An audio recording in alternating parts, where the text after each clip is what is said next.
What is going on, everybody? Welcome back to another episode of That Makes Zero Sense of the podcast. My name is Alex Savanovich. I work at Spoonbill Partners LLC. I trade stocks, bonds, derivative products, and anything in between. And on today's episode, we're going to go over a couple of things that I saw in the market this week that piqued my interest, a couple of things that I thought were very silly or dumb.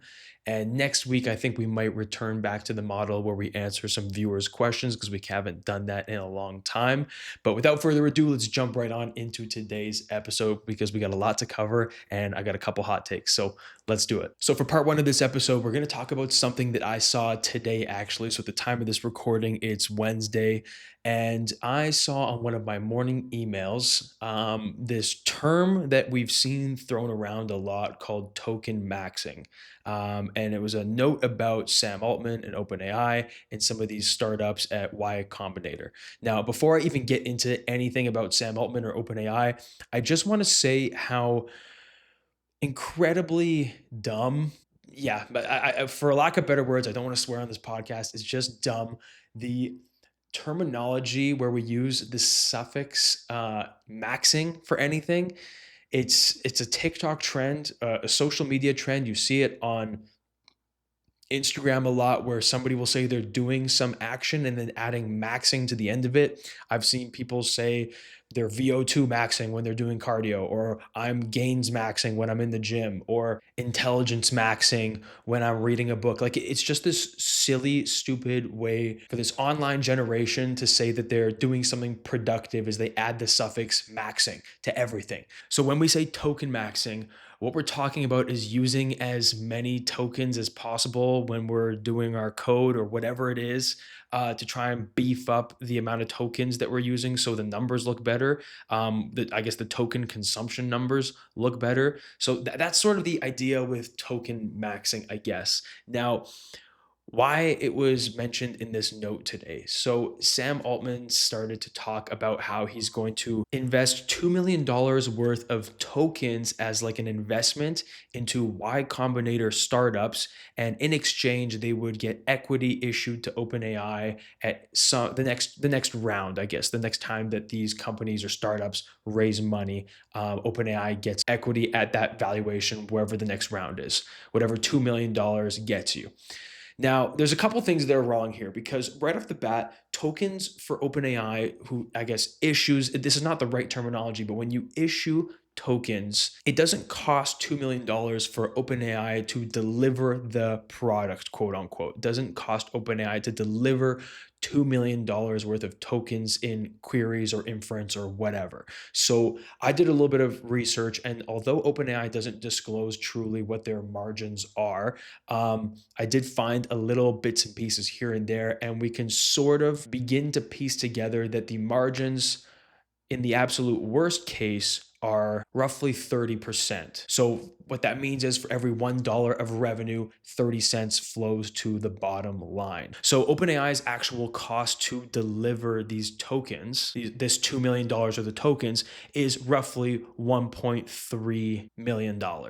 So they're essentially booking $2 million in investment value at some future round in these Y Combinator startups, but it's at the marginal cost of compute. And the compute is a fraction of that. We don't know how much truly. So why this is silly and why this is so dumb, and I had to put it on this podcast called That Makes Zero Sense, is twofold. The first thing, I cannot believe that we are structuring financial deals and investing money in startups based on this terminology that is something and then you add maxing to the end. Like that really just blows my mind. I understand wanting to invest in startups. I understand in wanting to invest in Y Combinator, specifically startups, because they're good at what they do. I understand in wanting to create some sort of deal where you extend token financing and you get something in return. I just hate the fact that we've gotten to that point in the cycle where we're using the terminology token maxing. That's number one. Number two, if I'm the startup and you start to read and hear everything that we read and everything that we listen to, you start to pick up on the fact that tokens aren't as scarce as the market wants you to believe. And so having to take $2 million worth of tokens as an investment and have to give equity away in your company at some future round just seems like a very silly decision. I think there's tons of people out there that want to invest in these startups at Y Combinator and will do it with actual capital that you can use to deploy in so many other areas and so many other things. You could even deploy actual money into purchasing tokens if you wanted to. So taking tokens as an investment seems really silly when there's probably tons of other cash out there. You could raise money the traditional way and not have to give away equity for tokens where you can only spend it at one vendor. Remember, tokens, OpenAI tokens only work with ChatGPT and ChatGPT related products. I can't take my $2 million in OpenAI tokens and decide, oh, I'm going to switch to Claude next month. Well, geez, these $2 million worth of tokens are, they're not transferable. $2 million cash, I can use anywhere, and anyone in the US is going to take if it is US dollars. Frankly, anyone in the world is going to take $2 million in US cash. So I just think it's silly the whole way around. I don't think it's intelligent. And I think it's a, I don't want to use the word bellwether, but it's a good indicator of where we are in the cycle when deals like this start to come to fruition. Thing number two I wanted to discuss, I saw yesterday. I'm not, again, when I do these analyst tear aparts, analyst tear downs, I'm not going to ever say the investment bank or the firm. I don't want to tarnish any relationships, but I saw one report yesterday from one bank basically reiterating their overweight call and saying now is a good time to purchase the stock. And then I saw another almost identical note from an even larger investment bank, a very prominent investment bank, basically put out the same call where they said, after this pullback in the stock, we are reiterating our overweight call and we suggest you buy stock here, blah, blah, blah. It's an attractive pullback. And so I thought that was interesting because I noticed this stock. The stock is CELH, Celsius Holdings. They make the energy drinks. The stock has basically, since I want to say February-ish, was $60. And I think they reported an awful quarter. And since then, the stock has just been decimated. I want to say today it was like 28, 29 bucks. So to make the numbers simple, let's say it's gone from 60 to 30, it's been cut in half. And then I was curious, when were these overweight calls made? The overweight ratings on Celsius have been in play since it was $60. So these analysts suggested you buy the stock at 60, at 55, at 50, at 45, 40, 30, and now the stock's 30, and they're still saying be overweight the stock. If you took their advice on day one, and I'm not even saying that was day one. I'm really just saying February because it was 60 and it's double where the price is now, just trying to use simple numbers. The stock was a lot higher prior to that when they were still overweight, just to put into perspective how dumb some of these calls are. The one company that I mentioned, the one firm, sorry, the investment bank, the prominent investment bank says, and I wrote notes here, valuation offers an attractive entry point, and they cited a 20% market share in energy drinks. Great.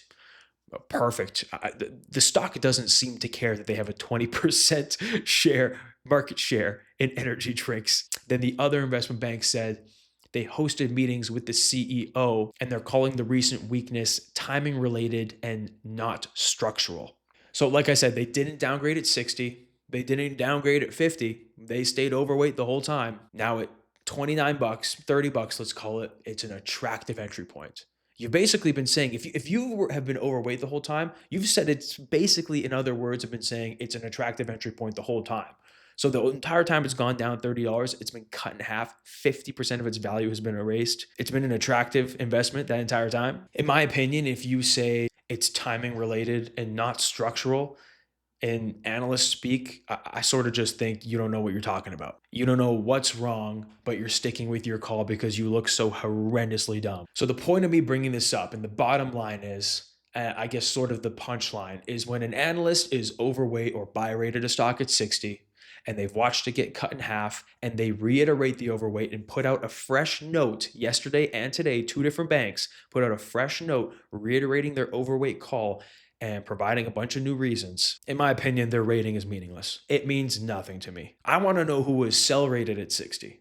I want to know what little investment bank, when the stock went from 60 to 55, cut their target from buy to sell. They missed the neutral. They jumped right past neutral and went to sell. And now the stock's at 30, and then boom, he upgrades from sell to neutral, sell to buy. That's someone putting themselves in harm's way, making an edgy call, sitting overweight the whole time the stock's been cut 50%, and then reiterating that today. You are being completely lazy. In my opinion, I would have a lot more respect for you if you just came out and said, hey, my thesis was wrong, and you admitted to being completely wrong. And then you said, we reiterate our overweight thesis for X, Y, and Z reasons. And now the price is even more attractive than we had originally thought, but we were wrong at 60. No problem. We all make mistakes, but don't just reiterate overweight because it's an attractive valuation now. Not a good enough answer. So the next thing I want to talk about, not something really dumb or silly, but I just want to say Kevin Warsh, the new chairman of the Federal Reserve, I think just got sworn in on May 13th, which is about a week ago exactly. He's got one of the most difficult jobs in the world right now. You've got inflation starting to tick up aggressively as a result of the war in Iran. Now, I want to just put an asterisk on that. This is not a demand induced inflation, meaning consumers aren't rushing out because they're flush with cash to buy goods and services and shooting inflation up because there's so much cash in the system that they don't know what to do with. That was sort of the demand side inflation shock of the COVID era that we saw when people got their stimmy checks, et cetera, et cetera. Now, so this is a inflation problem from the supply side. You don't have enough oil in the system flowing through the Strait of Hormuz. The amount of spending that's going on in AI is driving up the price of many input components that go into a lot of our everyday electronics. So everyday electronics are going up in price, and not just everyday electronics, but think about the semiconductor components that go into your automobiles or various analog devices. Most of your appliances in your home have some sort of semiconductor technology within them, and the component prices of all of these everyday goods are going up because of the shortages in the market as a result of all this spending on AI and all this, I don't want to say greedy behavior, but extreme amount of purchasing of inputs that would go into everything else for AI solely, and data centers, I should add. So you have this supply side inflation. Kevin Warsh has supply side inflation. You also have a president that basically put you in at the Federal Reserve hoping you were going to be a bit of a dovish chairman, i.e., that you were going to lower rates. And I think the motivation behind that is because Trump has done such a poor job at being a president and not really addressing the affordability crisis in the US, that cutting rates would be beneficial to the average American consumer. But if you're Kevin Warsh, you have a president on this side in your ear telling you what he wants you to do. He just puts you in the role basically. And then you have a tool that you can use, i.e., hiking rates or lowering rates, to sort of tame the inflation. Now, the traditional playbook is you hike rates to tame inflation, tame spending. People don't want to spend as much. They don't run it hot. They don't run the economy hot, and prices start to settle. But hiking rates doesn't do anything if we have a supply side problem of inflation. So you can't cut the rates because you basically give up the Federal Reserve's independence by kind of showing your hand that you're in the president's back pocket. And I think that would be a huge problem for bonds specifically. You can't really hike the rates because, like I just said, the president's going to be very upset with you. And because the inflation is supply side, hiking the rates is not going to do a whole lot for the inflation problem. And you're also going to put yourself in this situation that we saw in the 70s, where you risk having a recession where people are not spending as much and things are still very, very expensive because the hiking of rates doesn't actually address the inflation problem. Because like we said, it's not a demand side inflation problem. And based on the minutes that we got today, it sounds like the Federal Reserve Board on average is sort of hawkish. They're concerned about the stickiness of inflation. They think that the pause in rates, i.e., they're not going to hike or cut, is going to be extended longer than they had anticipated. And there are, I think, 2 or 3 more individuals that might actually advocate for a hike before they advocate for a cut. So on average, the wording from the minutes sounds a little more hawkish than it did the last time. So even if Kevin Warsh wanted to cut rates, again, he doesn't have the final say. He has a team, a board of members who vote on this kind of stuff. So the only reason I bring this up is because I thought about it a lot this week and I don't know what the right next move is. I truly do think holding steady and watching what happens might be the right move because hiking and cutting has its risks and neither really addresses either problem. Remember, if you cut, that only makes the inflation problem bigger because since it's a supply side inflation problem right now, if you cut rates significantly, you're going to see more spending in the system, more money flowing, more loans being taken out because rates are now lower and loans are going to be cheaper. The cost of borrowing is going to be cheaper. So that's only going to exasperate the inflation problem. So if I'm Kevin Warsh, I really don't want that job. I don't know what the next move is. I think we just got to wait and see. And hopefully they don't break the system.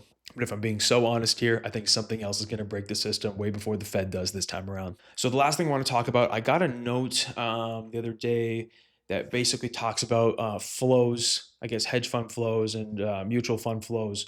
And there was a couple interesting things in there that I think really speak to where we are in the cycle right now. So I wrote down a couple, I think, really interesting data points. Number one, there's been a record monthly jump in equity allocation in the survey's history going back to 2001. So the equity overweight surged from net 13% to net 50% overweight, which is the highest since January of 2022. Cash levels, i.e., sitting in cash levels, have dropped from 4.3% to 3.9%, which is the biggest monthly drop since February of 2024. And the note actually points out when cash levels fall below 4%, it sort of triggers for that firm a sell signal for equities as per their historical analysis. So what this means in normal speak, professional managers are more all in on stocks than they have been ever in the last 4 years. They've dumped their cash buffers to chase this market, which is at all-time highs, even higher. And from March until now, those March lows until now, we've seen this extremely overbought market. And this positioning is happening mostly after the rally has taken place, not before. So these are happening at all-time high prices. And the note points out historically, and I tend to agree, this has got to precede some sort of pullback. And I know we've seen a little bit of choppiness to start the week. Monday and Tuesday were a little bit rough. And then Wednesday saw a little bit of okay price action. The market seemed to find a bid again, but I don't think that that's going to sustain. The last data point that I'm going to point out from there is 73% of people they surveyed say long global semiconductors is the number one crowded trade. And obviously, if you've been paying attention to the SOXX or the SMH, you will see that firsthand. Of course, that's been the number one most crowded long trade in the tape. It's all anyone seems to be talking about on Twitter or anything that you read. This overboughtness in that corner of the market is getting extremely risky. And so why do I bring all of this up? Well, obviously we're short a little bit here, so that's why I bring it up. That's reason number one. So hearing all of this sort of feeds my thesis and feeds my thinking. But number two is we just saw a historical rally in this tape, right? And to see that occur and then get all of this data, it truly just it goes hand in hand and it makes a lot of sense to me. And when people or my friends, and I have a lot of discussions with maybe people who don't trade stocks or invest stocks for a living, and so they don't really understand a lot of this stuff, and they say to me, oh, the S&P is just going to continue higher, like why can't I just buy here? I mean, for sure, if you buy here and continue to buy the S&P every month on a fixed schedule till the day that you die, you're probably going to do fine. But there's a lot of research that also shows if you buy at market tops, or I've also had some people ask me, I've got $70,000 to invest because they made a lot of money this year, they got some bonuses, can I just deploy it all into the markets right now? I just want to deploy it all. I don't want to miss any more of the rally. I would caution you to deploy all of that money, and I would also triple caution you.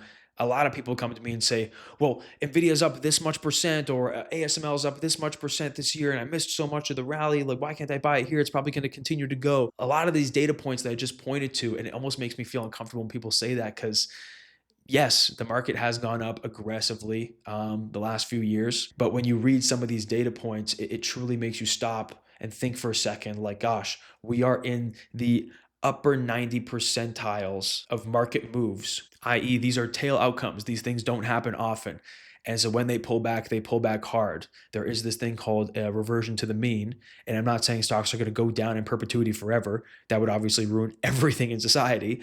But things do need to reverse at some point, and for you to put massive amounts of capital to work, or a large portion of your net worth or savings to work at these levels, I don't think would be prudent. And I think a couple of these data points really does speak to that. So that's enough of the doom and gloom.